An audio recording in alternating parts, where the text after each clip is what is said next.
Hello, welcome back to the channel. Today we're diving straight into the future of project organization as we explore how to organize web development projects in Notion, the full 2025 guide. Our first step is setting up a new workspace in Notion. It's as simple as clicking the plus new page button on the left sidebar.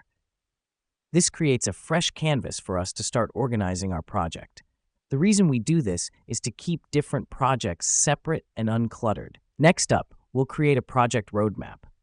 To do this, click on the toggle list option and start noting down the key milestones for your project.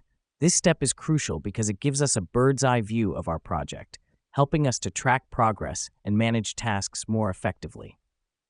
Now that we've done that, let's set up a task board using the board view option. Add columns for to do, in progress, and done. This helps us because it visualizes the workflow, allowing us to move tasks through stages as they progress. The fourth step is to document all project details. This includes client information, deadlines, and project requirements.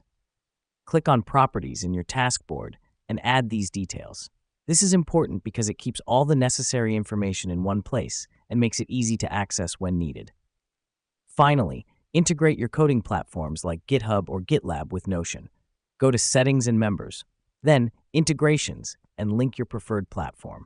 This helps us because it enables seamless collaboration between the coding platform and project management tool. That's it. Now you've got a streamlined process for organizing your web development projects in Notion. Remember, the key is in the details. The more organized you are, the smoother your projects will run. Thanks for tuning in, and see you in the next video.